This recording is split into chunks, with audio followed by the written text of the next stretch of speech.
Mirë se erdhe në botën ku askush nuk është i pafajshëm.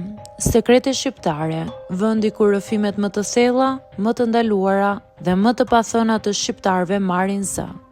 Na bëni subscribe për histori të ndryshme.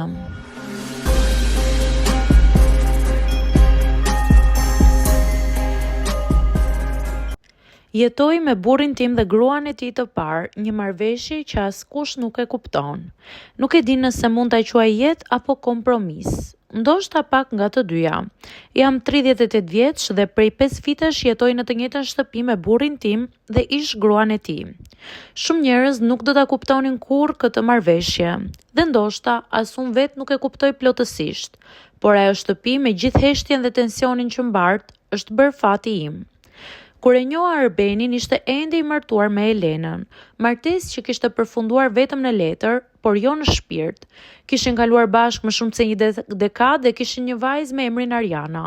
Ajo ishte arsyeja pse unë më vonë do pranoja diçka që nuk do ta kisha imagjinuar kurrë. E njoha në një periudhë kur nuk kisha më asgjë për të humbur.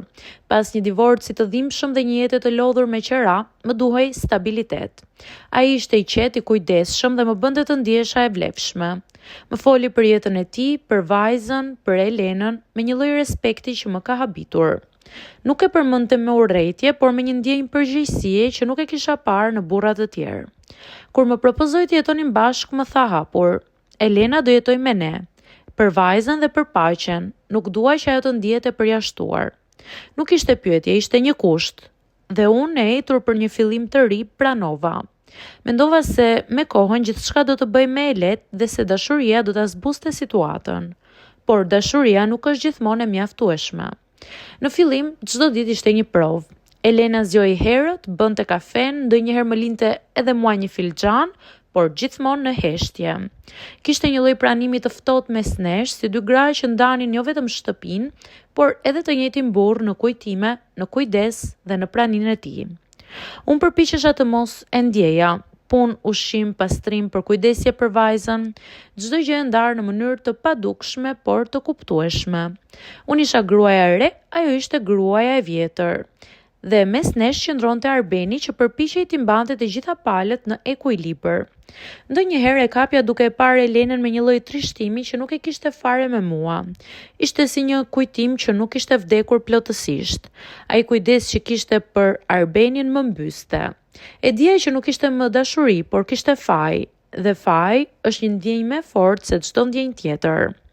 Fqinjët filluan të mbanin nëpër gojë, të flisnin, disa më quanin të çmendur, disa më trajtonin me keqardhje, por askush nuk e dinte se unë e kisha pranuar këtë jetesë sepse nuk doja të humbisja më askënd. Kisha humbur shumë njerëz në jetë dhe ndoshta e kisha ngatruar paqen me nënshtrimin. Pas disa muajsh, Elena u sëmur rënd. Një sëmundje papritur që e dobësoi shumë. Arbeni e çoi nëpër spitale, i rinte pranë dhe unë mbetesha në shtëpi me vajzën e tyre.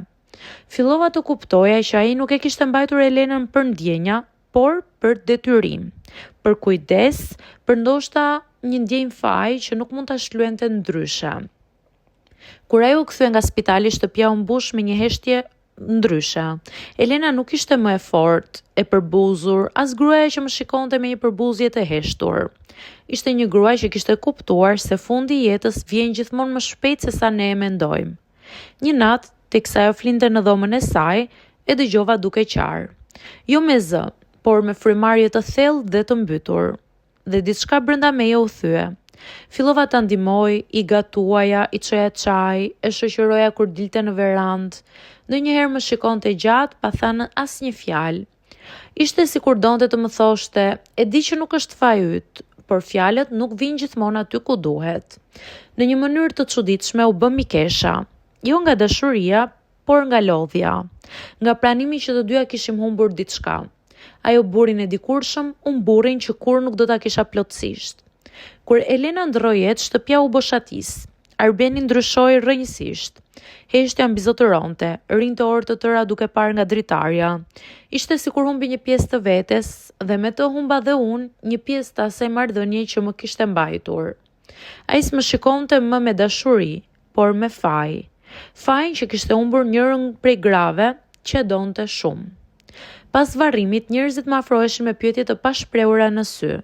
Tani do të jeni më në fund bashk, pa pengesa. Por nuk ishte më rëndësi.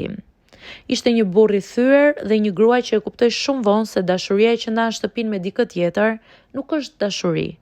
Është një bashkëjetesë e përkohshme me vetmin. Sot, 5 vjet më vonë, ende jetojnë në atë shtëpi. Vajza e tyre më thëre 8, jo mami, dhe ndoshta ka të drejtë.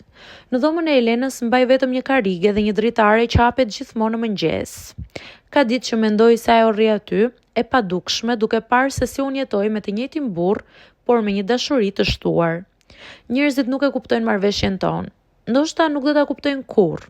Ishte një mënyrë për të mos humbur askënd, por në fund humba veten. Dhe kjo është marrëveshja më e hidhur që kam bërë ndonjëherë në jetë.